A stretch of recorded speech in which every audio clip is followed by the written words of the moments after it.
Hello everyone.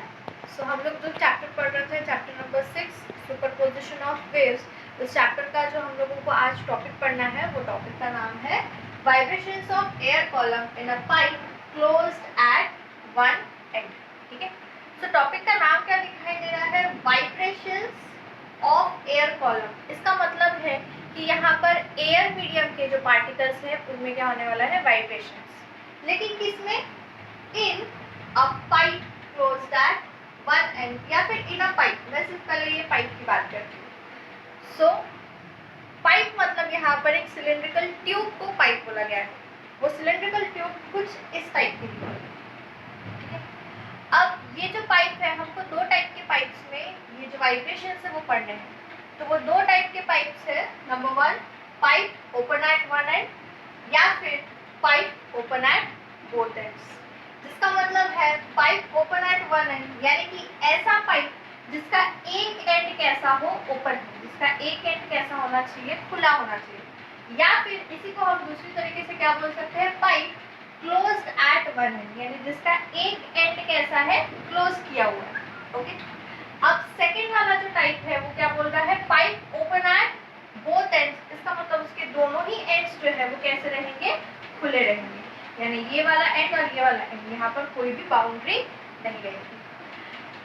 अब बात ये आती है कि यहाँ पर वाइब्रेशन होने कैसे वाले। सो हमें करना क्या है? हमें एक ट्यूनिंग फोर्क लेना है। ट्यूनिंग फोर्क कुछ इस टाइप का दिखता है। ये जनरली हम लोग कहाँ यूज करते हैं? ये यूज किया जाता है most of the times in practical labs. जब हम लोग प्रैक्टिकल्स करते हैं अलग अलग टाइप के, जैसे सोनोमीटर हो गया, तो उसमें हम लोग ये जो ट्यूनिंग फोर्क है उसको यूज करते हैं। अब हमें करना क्या है? इस ट्यूनिंग फोर्क को, इसकी ये जो दो प्रॉन्ग्स दिख रहे हैं, ठीक है, ये जो दो साइड्स है, ये दोनों प्रॉन्ग्स को या दो में से एक प्रॉन्ग को हम लोगों को स्ट्राइक करना है किसी भी रबर पैड पर या कोई भी हार्ड चीज पर। तो जैसे ही हम इसको स्ट्राइक करेंगे तो स्ट्राइक करते ही होगा क्या? ये जो प्रॉन्ग्स है, ये दोनों प्रॉन्ग्स क्या करेंगे? वाइब्रेट होना स्टार्ट हो जाएंगे। अब जैसे ही इनमें वाइब्रेशन स्टार्ट हो गया तो उनके वाइब्रेशंस की वजह से कुछ साउंड वेव्स प्रोड्यूस होंगी, और वो वेव्स हमको क्या करनी है? इस पाइप के थ्रू इंसिडेंट करानी है। अब जब वो वेव्स जो है इस पाइप के थ्रू इंसिडेंट होती है, यानी एक वेव इंसिडेंट हो गई पाइप के अंदर में, ये वेव ट्रैवल करेगी कहाँ तक? जब तक उसको पाइप की बाउंड्री नहीं मिलेगी तब तक। अब जैसे ही पाइप की बाउंड्री आ गई, जैसे ही वो इंसिडेंट वेव पाइप की बाउंड्री से स्ट्राइक हो जाएगा, जैसे वो उससे टकराएगा, यही वेव सेम मीडियम में क्या होगी? रिफ्लेक्ट बैक होगी। ठीक है, यही वेव क्या होने वाली है? सेम मीडियम में क्या होगी? Reflect back. अब ये एक वेव इंसिडेंट हो गई, इसी मीडियम से हम लोग क्या बोल रहे हैं? वही वेव क्या हो गई? सेम मीडियम में रिफ्लेक्ट बैक हो गई। इसका मतलब यही वेव वापस जाएगी। अब इसमें होगा क्या? ये इंसिडेंट वेव और ये रिफ्लेक्टेड वेव दोनों का आपस में क्या हो जाएगा? इंटरफेरेंस हो जाएगा। दोनों वेव्स आपस में क्या होगी? इंटरफियर होगी। अब हमने इसके पहले पढ़ा है कि अगर दो या दो से ज्यादा वेव्स आपस में इंटरफियर होती है, इसका मतलब वहां पर क्या होने वाला है? Superposition of waves. सो इसका मतलब है जब हम लोग एक ट्यूनिंग फोर्क को स्ट्राइक करेंगे, उसके जो प्रॉन्ग्स है वो वाइब्रेट होगी, वाइब्रेशंस की वजह से वहाँ पर वेव्स प्रोड्यूस होंगी, और वही वेव्स को हमको क्या करना है? इस तरीके से अगर हम यहाँ पर होल्ड करते हैं तो वही वेव्स क्या होगी? इस पाइप के थ्रू इंसिडेंट होगी, और जैसे उसको पाइप की बाउंड्री मिल जाती है वो उसी सेम मीडियम में या सेम पाइप में रिफ्लेक्ट बैक हो जाएगी। अब रिफ्लेक्ट बैक होने की वजह से इंसिडेंट वेव और रिफ्लेक्टेड वेव दोनों वेव्स का आपस में इंटरफेरेंस होगा, यानी कि दोनों वेव्स का क्या होगा? वहाँ पर सुपरपोजिशन। अब जैसे ही दोनों वेव्स आपस में सुपर इम्पोज हो जाती है, तो सुपर इम्पोज होते ही वहाँ पर जो वेव बनेगी वो बनने वाली है स्टेशनरी वेव। वहाँ पर क्या बनेगा? एक स्टेशनरी वेव।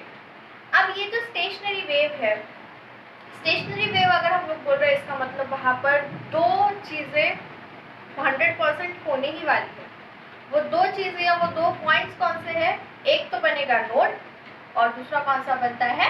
Anti node. अब हम लोग को बहुत अच्छे से पता है नोड मतलब ये वो पॉइंट है जहाँ पर पार्टिकल का जो डिस्प्लेसमेंट है वो बिल्कुल मिनिमम रहेगा या फिर जीरो रहेगा, और एंटी नोड मतलब ये वो पॉइंट है जहाँ पर पार्टिकल का डिस्प्लेसमेंट कैसा रहेगा?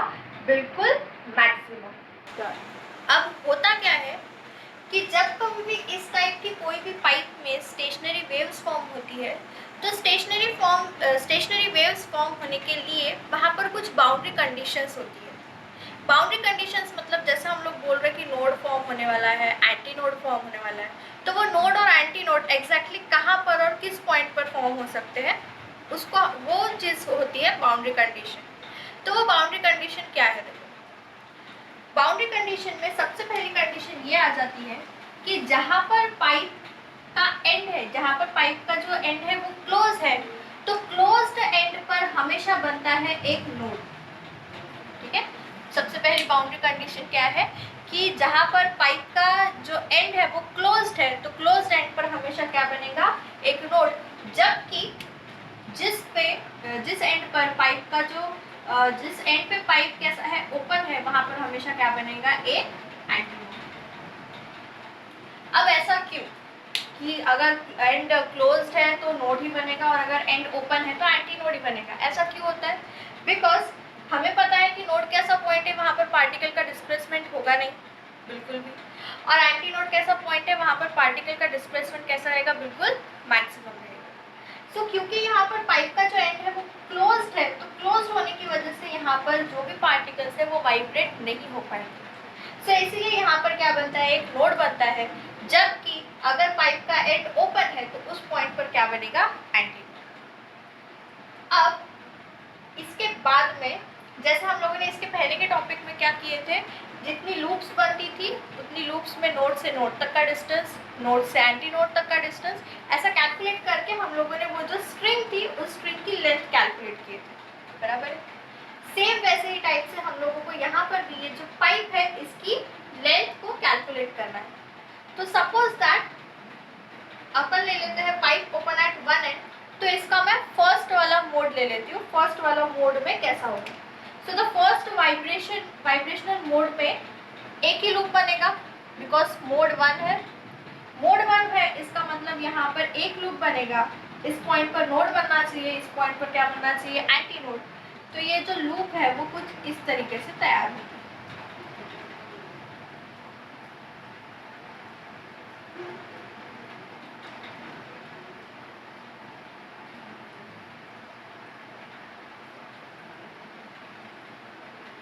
इस टाइप से वहां पर सिर्फ एक ही लूप बनेगी। अब अगर यहाँ पर एक ही लूप बनी है तो इसका लेंथ कितना होना चाहिए? एक नोड से दूसरे एंटी नोड तक का डिस्टेंस यानी कि कितना? Lambda divided by 4। Therefore n की वैल्यू कितनी हो जाएगी? Lambda by. बट यहाँ पर एक छोटा सा करेक्शन है। ठीक है, रेनॉल्ड्स नाम के एक साइंटिस्ट ने इस चीज के बारे में या इस एक्सपेरिमेंट के बारे में एक छोटा सा करेक्शन को दिया था। वो करेक्शन ये है कि जो पार्टिकल्स है कहाँ पर? At the open and. Open and पर हम लोग क्या बोल रहे हैं कि यहाँ पर क्या बनना चाहिए? एंटी नोड बनना चाहिए। तो जो एंटी नोड है वो एग्जैक्टली इस पॉइंट पर नहीं, एग्जैक्टली इस पॉइंट पे नहीं बनेगा, लेकिन इससे थोड़ा सा ऊपर की तरफ बनेगा। ठीक है, रेनॉल्ड्स नाम के साइंटिस्ट ने एक छोटा सा करेक्शन दिया इस एक्सपेरिमेंट में कि जो एंटी नोड है अगर वो पाइप के ओपन एंड पर बन रहा है तो ओपन एंड पे जो एंटी नोड है वो एग्जैक्टली इस एंड पर नहीं बनेगा, लेकिन यहाँ से थोड़ा सा ऊपर बनेगा। अब ऐसा क्यों होता है? बिकॉज ये पॉइंट पर वहाँ पर एयर जो है वो फ्रीली वाइब्रेट हो सकती है, और बिकॉज वो फ्रीली वाइब्रेट हो सकती है इस वजह से वो एंटी नोड यहाँ ना बनते हुए एग्जैक्टली इस एंड पर ना बनते हुए यहाँ से थोड़ा सा ऊपर जाएगा। अब हम लोगों ने लेंथ तो इतनी कैलकुलेट की है जो कितनी आ गई? Lambda by 4। बट अब ये हाइट थोड़ी सी और बढ़ गई। अगर ये हाइट थोड़ी सी और बढ़ जाती है तो इस करेक्शन को यहाँ पर नाम दिया गया है रेनॉल्ड्स की तरफ से एंड करेक्शन। इस करेक्शन को नाम दिया है एंड करेक्शन। और ये जो एंड करेक्शन है इसको डिनोट करेंगे हम स्मॉल ई से, और ये स्मॉल ई होता है इक्वल टू 0.3 इंटू डी के बराबर, जहाँ पर d का मतलब है the inner diameter of the tube. So therefore अब ये जो करेक्टेड लेंथ है वो कितनी हो जाएगी? ये वाला डिस्टेंस e प्लस ये वाला distance l। Therefore the corrected length capital L can be given as plus small L. तो ये हो जाएगी हम लोगों की करेक्टेड वाली लेंथ। सिमिलरली अगर मैं pipe open at both ends की बात करती हूँ तो बोथ एंड, इसका मतलब यहाँ पर भी एंड खुला है और ये वाला जो दूसरा एंड है वो भी एंड कैसा रहेगा, खुला ही रहेगा। इसका मतलब यहाँ भी एंटी नोड बनने वाला है और यहाँ पर भी क्या बनेगा, एंटी नोड। अब अगर मैं ये पाइप की लेंथ जो है उसको स्मॉल एल से डिनोट करती हूँ तो एंड करेक्शन हम लोग क्या बोल रहे हैं, स्मॉल ई से डिनोट होता है। इसका मतलब ये जो हाइट है वो ई हो गई और ये सेकेंड वाले एंड की हाइट ये टोटल ई हो गई। इसका मतलब टोटल लेंथ जो है, करेक्टेड लेंथ जो है कैपिटल एल, वो कितना मिलेगा हम लोगों को, E plus small L plus small. That means capital L, that is the corrected length of the pipe, will be equal to L is equal, capital L equals to small l plus E यानी कि so ये हो जाएगी pipe open at both ends में जो corrected length है उसकी value जो कि कितनी रहेगी, L प्लस 2। जबकि यहाँ पर अगर एक पाइप का एक एंड अगर क्लोज्ड है तब वो पॉइंट पर उसका जो करेक्टेड लेंथ है वो कितना देना पड़ेगा हम लोगों को, capital L is equals to E plus small L. तो अब हम लोग देखते हैं कि अगर एक पाइप जिसका एक एंड ओपन है और दूसरा एंड कैसा है, क्लोज्ड है, उस पाइप में वाइब्रेशंस अगर प्रोड्यूस होते हैं एक स्टेशनरी वेव की वजह से, तो उसके बाद में उसकी फ्रीक्वेंसीज कैसे निकलती है। तो हम लोग 3 मोड्स के लिए पढ़ेंगे, first mode of vibration, second mode of vibration और फिर लास्ट में थर्ड मोड ऑफ वाइब्रेशन।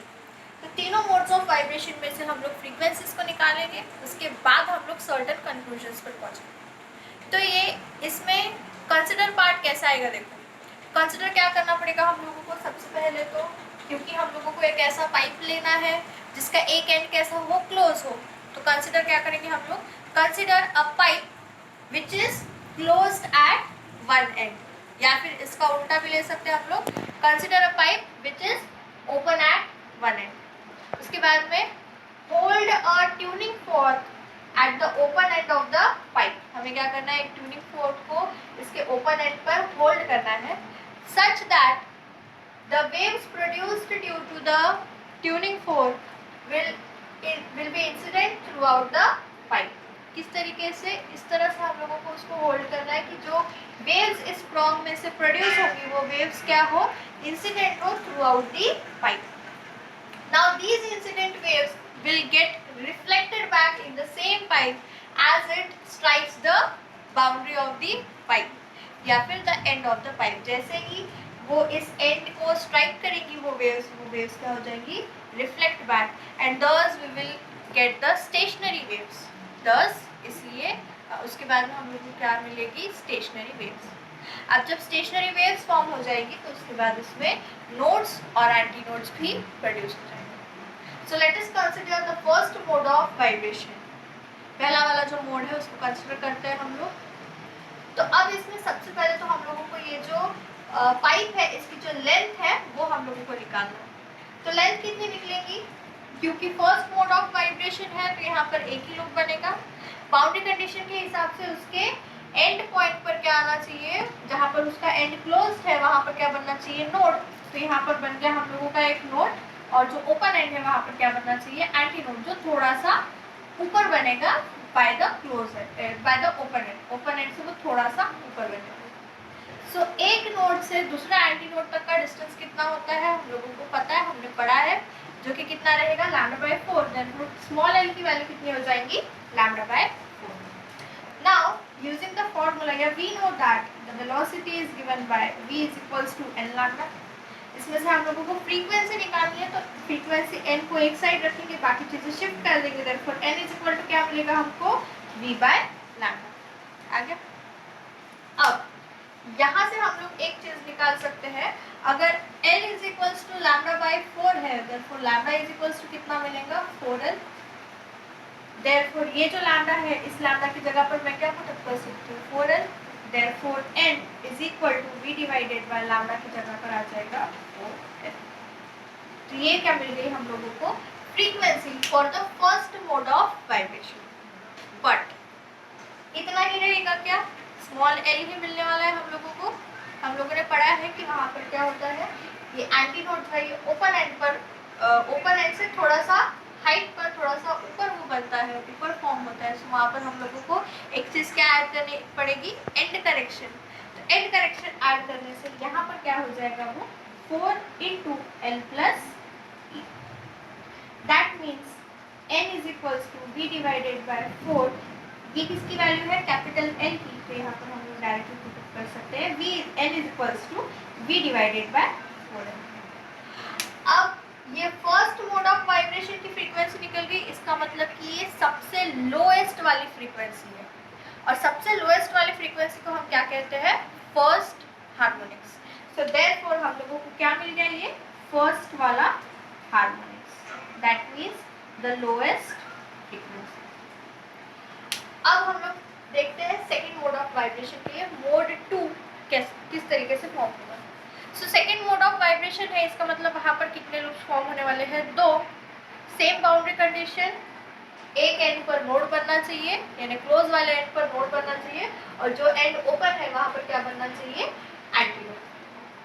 तो 2 लूप्स बनेंगे, तो ये कुछ इस तरीके से बनने वाला है। फिर से इसका स्मॉल एल कैलकुलेट कर लो, इतनी लेंथ कैलकुलेट करो। सो एक नोड से लेके दूसरे नोड तक का डिस्टेंस कितना होता है, λ/2, प्लस एक नोड से दूसरा एंटी नोड तक का डिस्टेंस कितना होता है, λ/4। क्रॉस करो तो आपको क्या मिलेगा, 3λ डिवाइडेड बाय 4। ठीक है, क्रॉस करने के बाद में क्या मिलने वाला है हम लोगों को, 3λ डिवाइडेड बाय। सिमिलर चीज अप्लाई करो, that means v is equal to n λ, तो मैं directly n is equals to v by λ use करती हूँ। इसमें से लैम्डा की वैल्यू कैलकुलेट करो, l इज इक्वल्स टू 3λ/4 है, therefore lambda is equals to कितना मिलेगा, 4l divided by 4l divided by, ठीक है। Therefore n is equals to v by lambda, यानी लैम्डा की जगह पर क्या आने वाला है, 4l/3। Therefore n is equals to v divided by lambda की जगह पर 4l/3, यानी कि 4l/3, ये ऊपर चला जाएगा, तो मैं इसको डायरेक्टली आगे। बट ये फिर से स्मॉल l रहेगा क्या, नहीं, यहाँ पर क्या मिलने वाला है हम लोगों को, small l plus e, that means capital L n। तो n इज इक्वल्स टू कितना मिलेगा हमको, 3v/4 इंटू। अब ये फर्स्ट मोड ऑफ वाइब्रेशन था, ये सेकेंड मोड ऑफ वाइब्रेशन था, तो यहाँ पर हमने अगर n यूज किया है, लैम्डा यूज किया है, तो यहाँ हम लोगों को λ1 यूज करना पड़ेगा, n1 यूज करना पड़ेगा। सो यहाँ पर हर जगह पर n। अब थोड़ा सा इसको दे देते हैं हम लोग इक्वेशन नंबर 1, और इसको दे देते हैं हम लोग इक्वेशन नंबर, थोड़ा सा इक्वेशन नंबर 1 और इक्वेशन नंबर 2 को कंपेयर करो आपस में, तो तुम लोगों को क्या दिखेगा, देखो ये v/4l, v/4l, v/4l की वैल्यू कितनी है, n। Therefore n1 is equals to क्या मिलेगा हमको, 3 times of n। अब ये सेकेंड मोड ऑफ वाइब्रेशन की फ्रीक्वेंसी मिली, that is n1 is equals to 3n। अब 3n है, इसका मतलब ये कौन सा वाला हार्मोनिक्स है, थर्ड वाला हार्मोनिक्स। दैट मीन्स ये बनेगा हम लोगों का थर्ड हार्मोनिक्स, और ओवरटोन कौन सा बनने वाला है, इसके बाद में तुरंत बाद हम लोगों को n1 वाली फ्रीक्वेंसी मिली, इसका मतलब ये बनेगा फर्स्ट ओवरटोन। ठीक है, सो हम लोगों को सेकेंड मोड ऑफ वाइब्रेशन में क्या मिला, n1 is equals to 3n मिला, इसका मतलब ये कौन सा वाला हार्मोनिक्स है, थर्ड वाला हार्मोनिक्स है, और ओवरटोन कौन सा बनेगा, फर्स्ट वाला। नाउ सिमिलरली हम लोगों को थर्ड मोड ऑफ वाइब्रेशन के लिए कैलकुलेट करके देखना है, तो थर्ड मोड ऑफ वाइब्रेशन में फिर से l की वैल्यू निकाल लो, जो कितनी निकलेगी, λ/2, एक नोड से दूसरे नोड तक का डिस्टेंस, यानी कि λ/2, प्लस फिर से एक नोड से दूसरे नोड तक का डिस्टेंस, यानी फिर से λ/2 प्लस λ/2, दैट मीन्स कितना बन जाएगा, लैम्डा, प्लस फिर से एक नोड से दूसरा एंटी नोड तक का डिस्टेंस, यानी कितना बनेगा, वो कैलकुलेट करोगे तो तुमको कितना मिलेगा, 5λ डिवाइडेड बाय। फिर इसको, अब ये फर्स्ट हो गया, इसको सेकंड ले लो, यानी 5λ2। Therefore स्मॉल l की वैल्यू कितनी मिलेगी तुम लोगों को, यहाँ से small l is equals to 5λ2 divided by 4, that means λ/2 is equal, sorry λ2 is equals to 4l/5। Similarly put up करो फिर से इक्वेशन में, तो क्या मिलेगा हम लोगों को?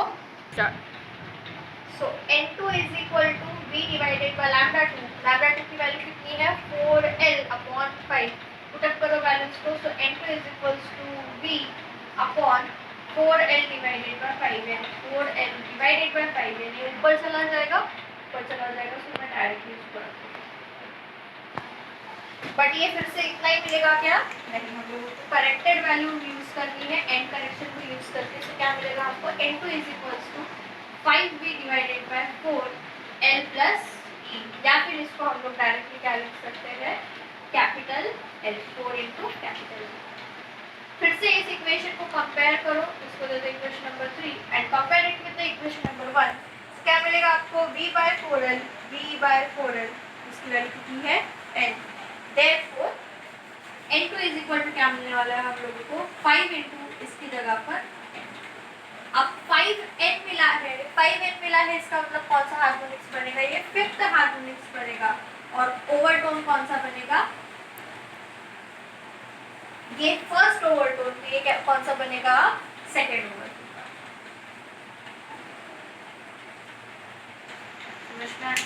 इसका मतलब क्या है कि जब एक पाइप, एक ऐसा पाइप जिसका एक एंड ओपन है, दूसरा एंड क्लोज्ड है, तो वहां पर हम लोगों को फर्स्ट मोड ऑफ वाइब्रेशन में क्या मिलेगा? First harmonics.